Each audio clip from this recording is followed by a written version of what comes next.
Gracias. Muchas gracias, congresista Martorell. Finalmente, si no hay otro parlamentario que quiera usar la palabra, voy a aprovechar también unos minutos para, teniendo al canciller y al vicecanciller en la comisión, poder hacer algunas preguntas. Voy a tratar primero de explicar a través, a usted, señor canciller, un poco, porque creo que algunos tal vez no conocen. Creo que la congresista Chacón ha sido bastante claro cuando señala que hace muchos años, cuando todavía no estaba de moda, ¿no? Pero cuando nadie hablaba del tema Venezuela, ya en este Congreso habíamos quienes hablábamos sobre el tema de Venezuela, ¿no? Y en ese Congreso, incluso tenemos hoy día muchas personas preocupadas por el tema venezolano. Y si mal no recuerdo, aparte del interés de la congresista Alcorta, creo que salvo la congresista Chacón y quien habla, hemos viajado, por lo menos yo 4 o 5 veces, creo que ese sí 3 ya, a la Venezuela de Chávez, a la Venezuela de Maduro, ¿no? O sea, cuando ya la situación ha estado complicada. En esa situación yo quiero decirlo a título personal, no hablo como soy miembro de la Comisión de Relaciones Exteriores, ¿no? Obviamente la aprecio, pero no solamente como miembro de la bancada de Fuerza Popular, que es una bancada que ha marcado una posición muy clara. Lo que quiero decir es a título personal.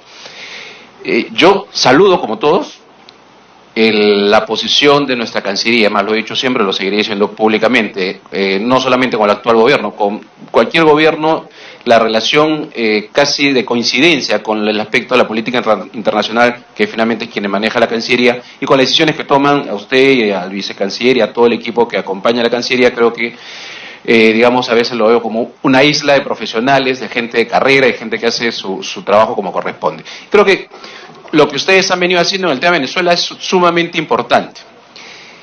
Pero el canciller ha señalado algo y nos ha dicho que nadie esperaba 700.000. La vez pasada que hemos estado aquí también tocando este tema estábamos en 350.000, 400.000. Y entonces, y ojo, lo dejo claro, no es un tema de Cancillería. La Cancillería está cumpliendo su función en lo que corresponde, además de liderar el tema del Grupo de Lima. Pero quiero hacerle algunas preguntas que empiezan a preocuparme ya una situación en la que estamos. Les digo, creo que Cecilia Chacón y yo del Congreso somos los que hemos estado en el último meeting antes que el señor Ledesma lo tomen preso, antes que los líderes de la oposición nos hemos reunido con todos en Caracas. Y hay una pregunta que a mí, como yo no soy diplomático, se la voy a hacer. A mí me da muchas vueltas durante todo el tiempo. Conforme avanza la dictadura de Maduro, hay muchos venezolanos muertos. Entonces, a la hipocresía internacional de líderes, gobernantes, que fueron no solamente cobardes, sino además otros por plata, acaso lo que pasó con la señora Kirchner, lo que pasó con Humala, etcétera, había pues una lentitud de gente como el propio, el cabeza de la OEA, ha despertado por fin, ¿no? Pero hubo años que se le hizo ver la situación y no despertaba. Desde que llegaron la denuncia de la congresista Chacón con varios parlamentarios, la OEA miraba de costado. Pero bueno, finalmente se han despertado.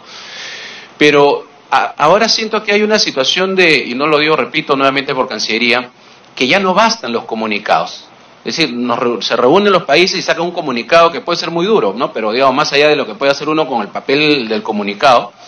Y entonces una respuesta frente a una intervención militar es el costo. ¿No? Entonces, ¿el costo de qué? De los que están muriendo todos los días. Entonces, mi primera pregunta es, ¿por qué cuando países que hablan de intervención militar, porque yo no he visto, y se los digo, en la historia del Caribe no hay dictadura que haya salido por las buenas? O sea, que alguien en esta mesa me diga, no, sí, en el Caribe dictaduras han salido por la buena. Es muy difícil. Es decir, Maduro y sus líderes militares que están comprometidos con narcotráfico, con corrupción, es muy difícil que quiera salir, ¿no? Porque esta es la negociación, la conversación. Entonces, ¿hasta dónde? Porque obviamente hay reglas internacionales, pero a mí se me molesta a veces cuando veo mucha hipocresía de cuestionar, cuando sale el presidente Trump a marcar una posición mucho más firme, porque ya no es un tema solamente de Venezuela, es un tema regional. En Venezuela hay zonas donde hay iraquíes liberadas, donde llega armamento de afuera complicado, que ya la región debería tener un poco más alerta. Entonces, esa era mi primera inquietud, de quien con mucha humildad se lo digo, conozco la zona allá. Y también como conozco la zona allá y como tampoco soy diplomático, también voy a decir algo. Venezuela es el pus. El cáncer se llama Cuba. Y asumo yo mi responsabilidad a título personal. A mí me preocupa que no miremos a nivel internacional, y vuelvo a repetir, no la Cancillería, la pregunta es si ustedes saben si hay otros gobiernos que entienden que el tema de Venezuela no es solo Venezuela, acá hay un tema mayor, porque si mañana cae Venezuela, pues ahí tienes ya está apareciendo Nicaragua, y siempre aparece Ari, y yo lo digo con todo respeto a todos los países vecinos, pero las 5 veces que he estado en Caracas, la inteligencia cubana está infiltrada en la oposición venezolana, y eso lo sabemos todos. O sea, todos los que estamos metidos en el tema, todos los que sabemos de este tema, sabemos que la inteligencia cubana está infiltrada en la oposición venezolana, ¿no? Y por eso que vemos que cuando la oposición venezolana iba a tumbar a Chávez, ¡pum!, se parte en dos. Y cuando ella va a tumbar a Maduro, se parte en dos.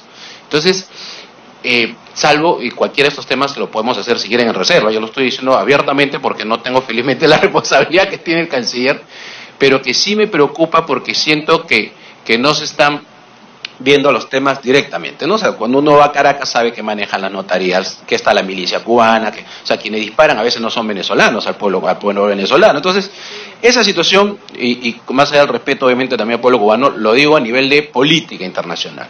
Entonces, uno, ¿cuántos muertos más tienen que haber en Venezuela para dejar de decir el costo de una intervención militar?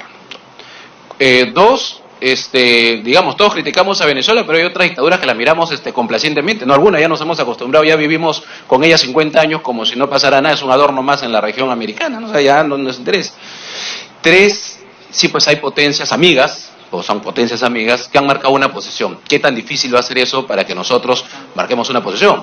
Porque claro, si nosotros tenemos potencias amigas, pues son países amigos, que han marcado una línea, ya probablemente en su conjunto el Grupo de Lima va a sentirse debilitado porque no va a querer abrirse obviamente un frente con estas personas.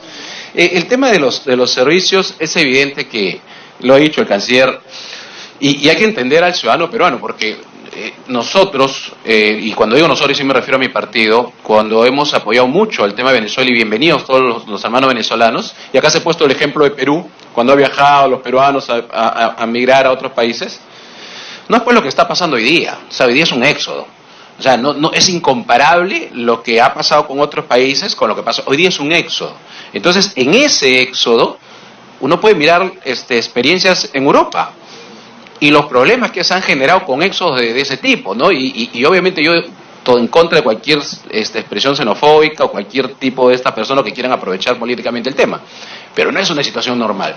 Y entonces, si no es una situación normal, las decisiones y las políticas públicas no pueden ser como en cualquier migración. Es imposible que podamos nosotros continuar en un ritmo en el que venimos con nuestros hermanos venezolanos.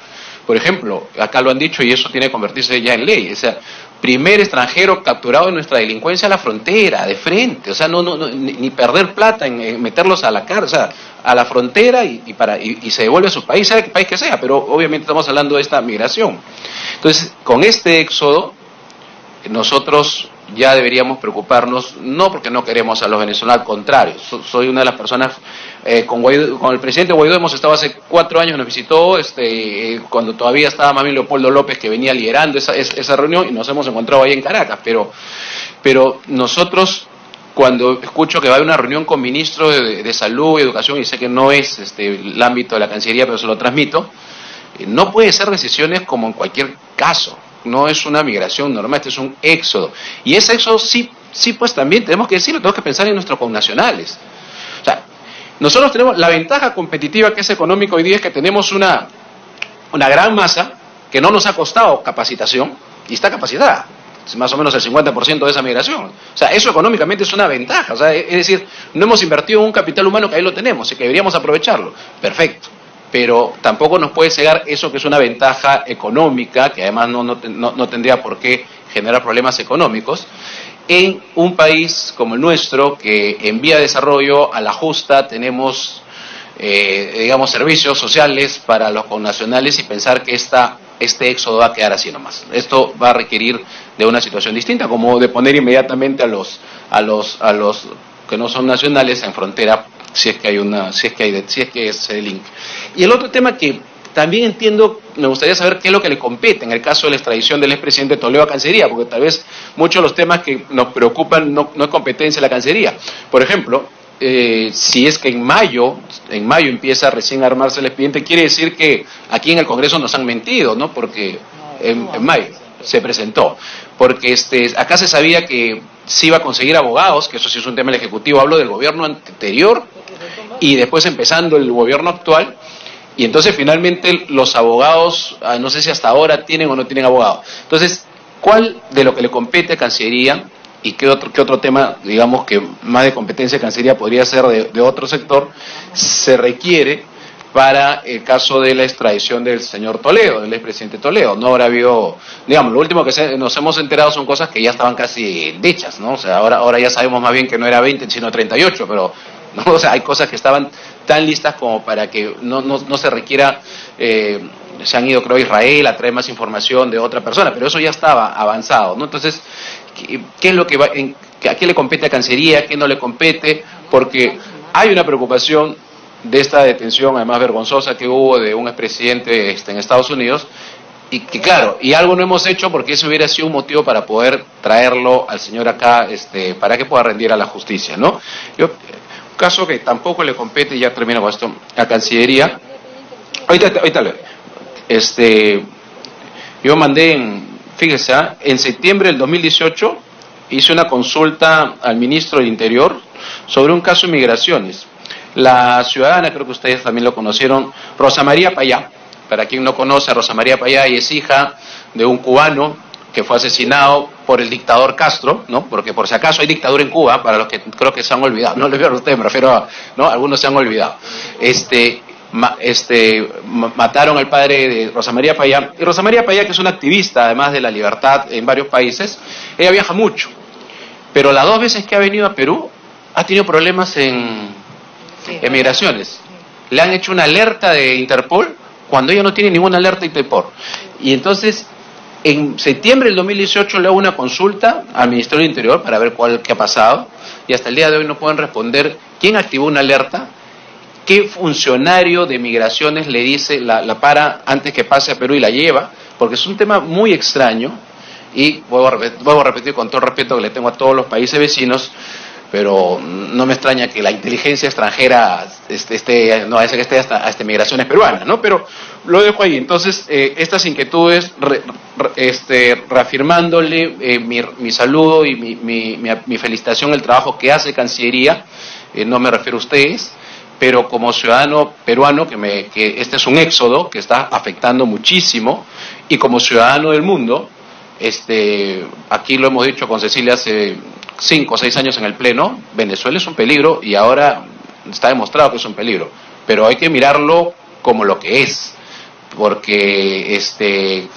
los esfuerzos de la diplomacia llegan a un momento que también tienen un límite, y queremos saber, por lo menos yo, hasta dónde vamos a esperar que Maduro y quienes están detrás, que también son de otros lugares, no necesariamente Venezuela, van a más bien a mirar cómo nosotros sí aplicamos cuidadosamente o rigurosamente estos mecanismos que hay a nivel internacional, que creo que sí permitiría que tomemos una medida un poco más difícil, más dura, pero tenemos 2 últimas entrevistas, la congresista Chacón y la congresista Corta.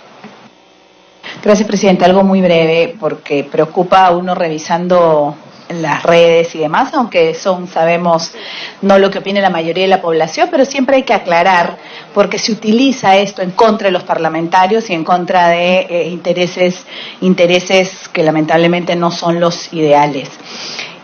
Muchos preguntan, sobre todo troles y gente más relacionada a quienes apoyan al gobierno de Maduro, cierta izquierda que hasta el día de hoy no abre los ojos. Y lo que hacen, señor canciller, es decir, ¿por qué los congresistas tienen que perder el tiempo hablando sobre el tema de Venezuela habiendo tantos problemas en Perú? Y para no tener que responder a cada uno de los troles, que además la respuesta realmente no les viene, o sea, no es lo que realmente les interesa, sino un tema ideológico, pues simplemente, señor presidente, señalar que el país vecino de Venezuela y lo que ocurra en nuestros países vecinos, claro que es problema nuestro, porque no queremos que ocurra en nuestro país. Y lamentablemente hemos visto, señor canciller, que esta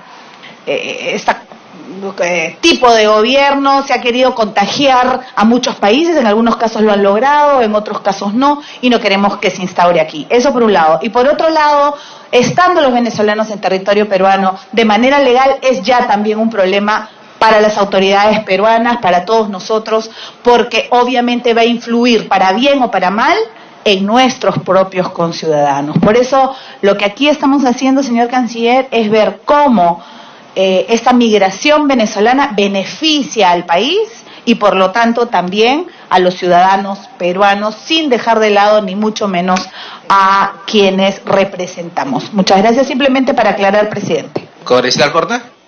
Más allá del congresista Tupto, chavista muerte, ¿no? De terror.com.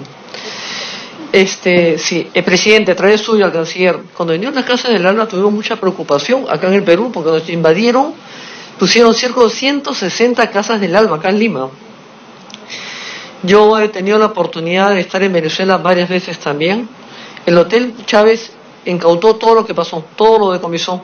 Y en el Hotel Melia se acercaban todos los médicos cubanos en Venezuela. Otro hotel fue tomado por la inteligencia cubana. Entonces, sí es preocupante porque el gobierno anterior de Ollanta ha firmado convenios educación y salud. Con el pretexto de la ausencia de educación y salud, han habido acuerdos que se han firmado con el gobierno venezolano y cubano, sobre todo cubano. Ha costado muchísimo trabajo, muchísima insistencia, muchísima exigencia que nos pasen las copias o los informes, porque acá todo lo que pasa como parte de mesas. Entonces acá han habido tratados que se han hecho entre Perú y Venezuela, Perú y Cuba especialmente en educación y salud, sobre todo con el canciller Roncayolo, que los hemos pedido infinidad de veces y las cosas no nos gustaron nadita. Entonces hay que también tener cuidado con ese tema de ahí, y sobre todo no todos los que vienen y se han ido a Venezuela porque se las ha tratado, dicen acá mal, no son necesariamente, son un servicio de inteligencia venezolano también que han venido acá, se han filtrado con los que han venido huyendo de Venezuela para ir a demostrar a Venezuela justamente que la gente que se iba a Colombia, Brasil, Ecuador, Chile, han sido maltratados y han querido demostrar con esta ida y venida de venezolanos una situación que está, no me cabe duda que está bajo el sistema de inteligencia. No sé si me dejé entender esta última parte. Ha venido venezolanos del servicio de inteligencia para regresarse y demostrar en Venezuela que salir del país es malo, que los han tratado peor que en ninguna parte. Gracias. Muchísimas gracias. Entonces le voy a dar la palabra al señor canciller para que nos pueda responder las inquietudes de los periodistas que están presentes.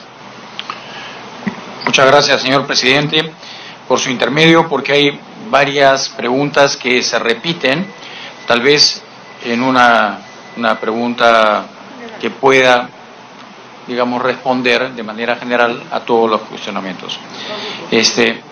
Sí, no, hay varios casos específicos que entraré directamente, pero empiezo por lo que usted mencionaba, el informe sobre la extradición del expresidente Toledo.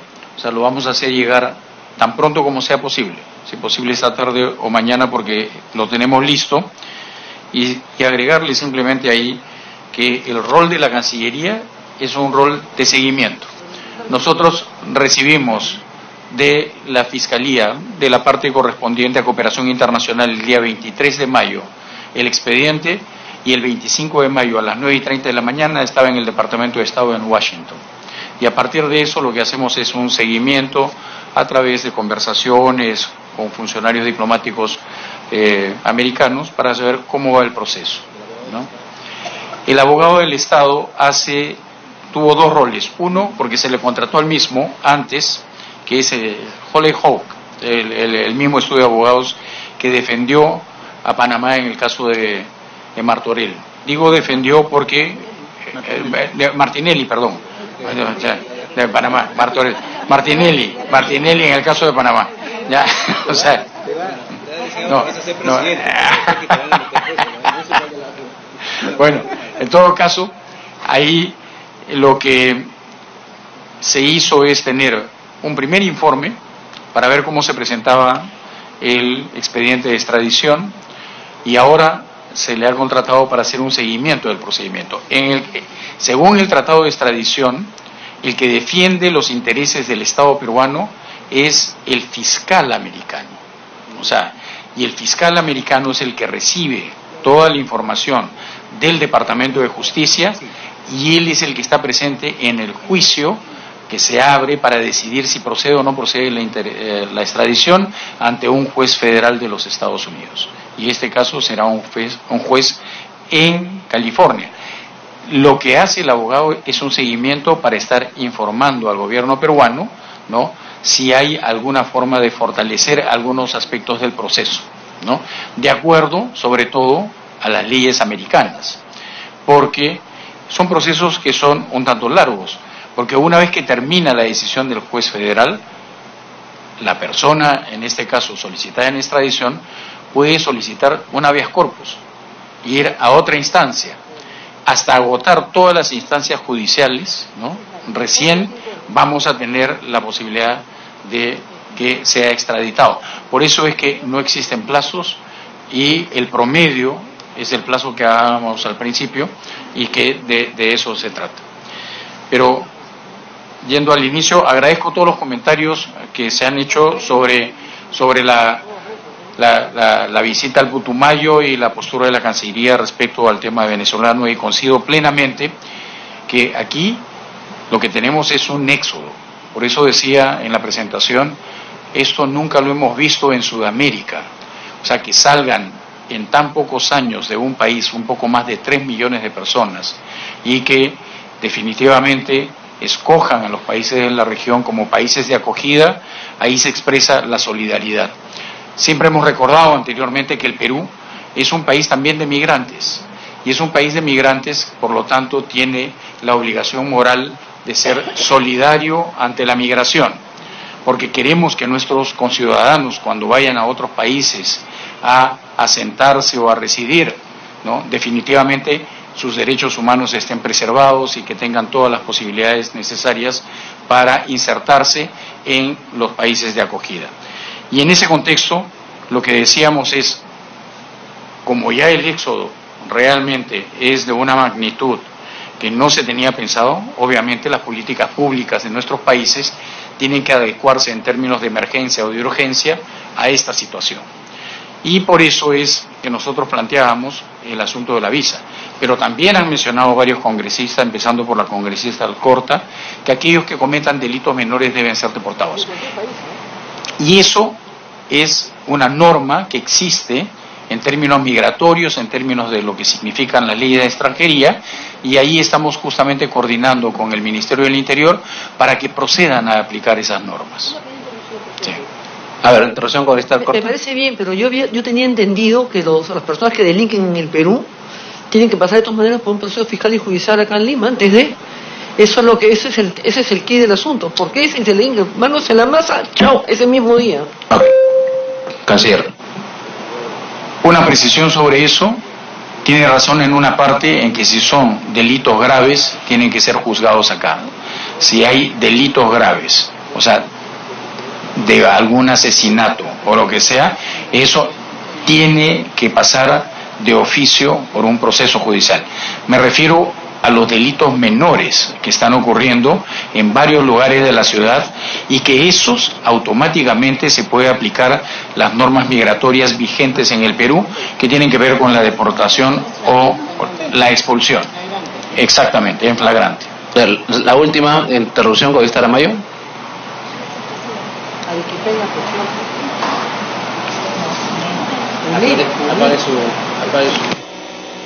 Gracias, presidente.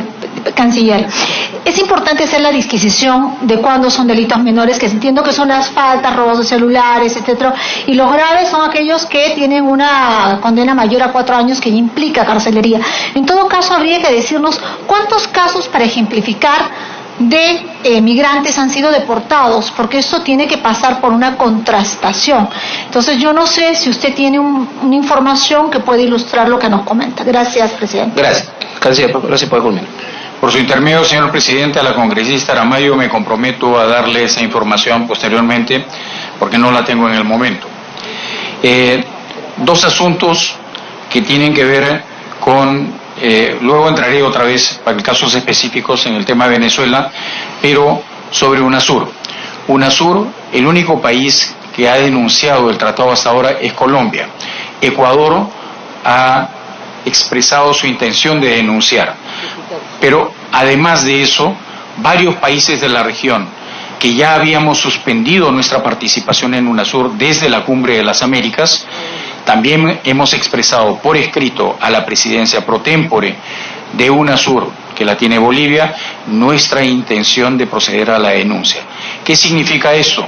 Que en el caso peruano, cuando un tratado de esta naturaleza es aprobado por el Congreso para su posterior ratificación o perfeccionamiento final, lo que tenemos que hacer es el trámite inverso.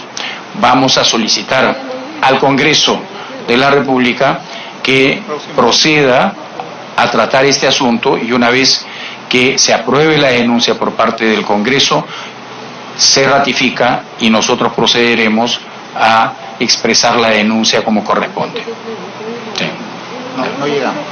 Próxima semana lo tiene. No, entonces eso es con respecto a UNASUR.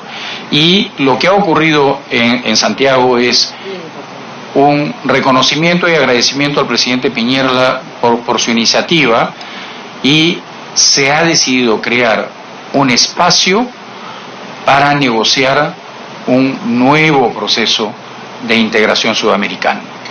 Y ese proceso de integración sudamericano va a estar en curso durante todo lo que viene este año.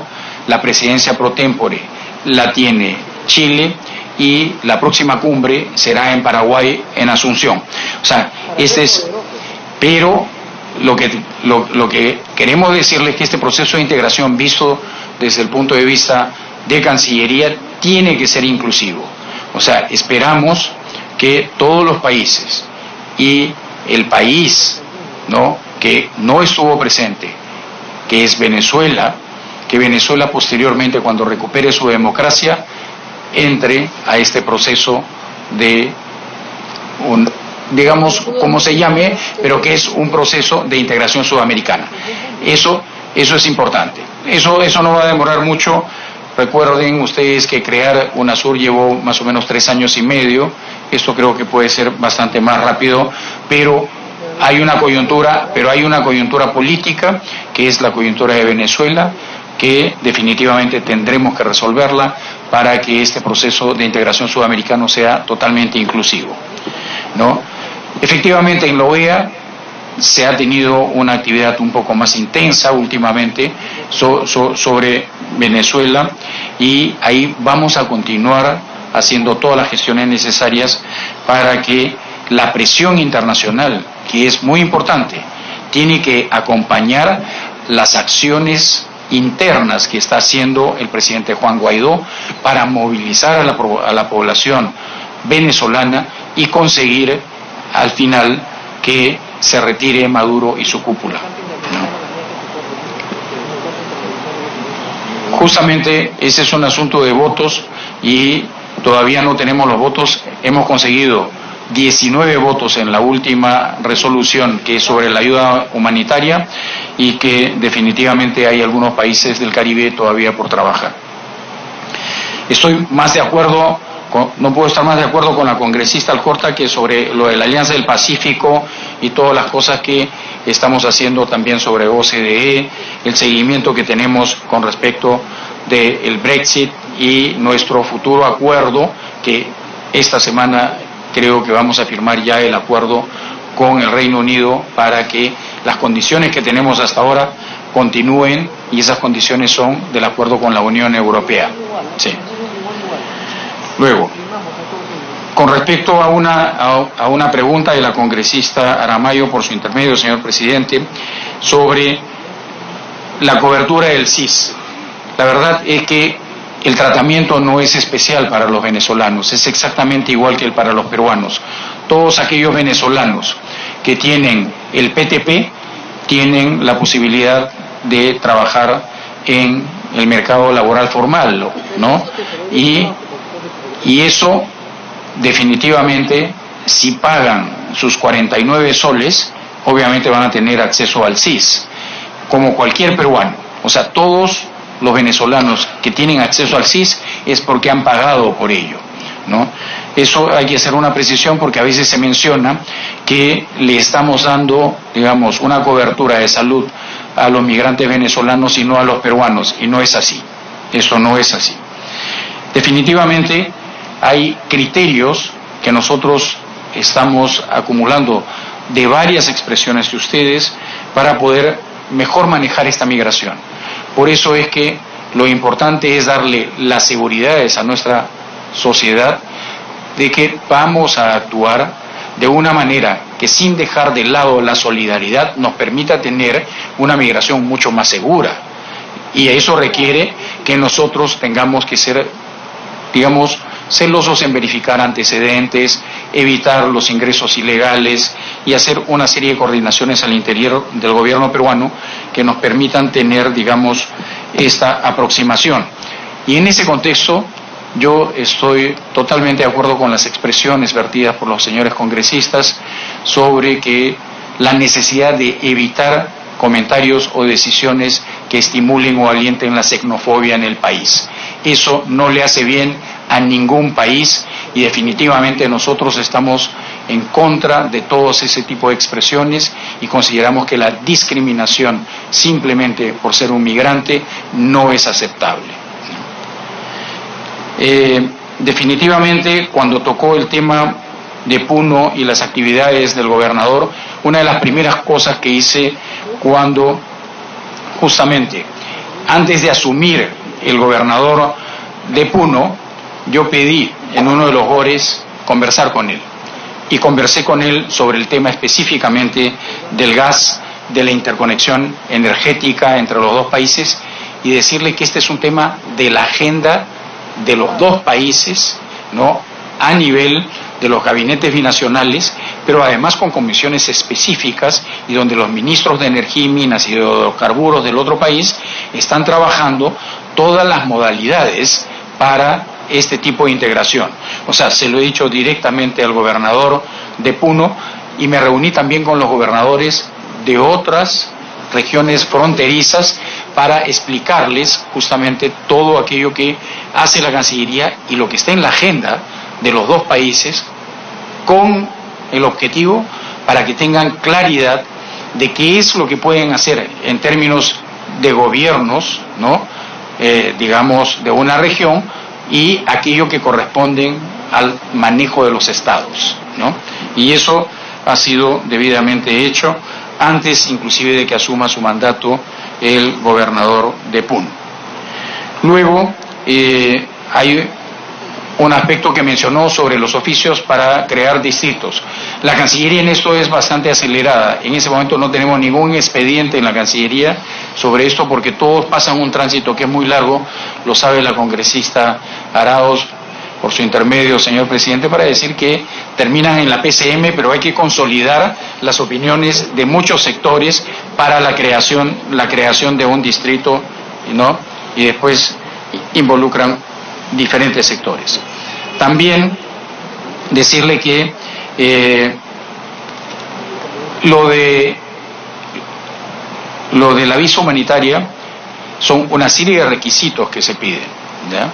Y esos requisitos que se van a pedir, y por eso es que decimos que tiene que darse en origen en Venezuela, es para que tengan la posibilidad de presentar los papeles que nos permitan tener a nosotros la seguridad de que el récord de antecedentes penales y todo lo demás puedan estar a la mano y nos permita tener esta migración más segura.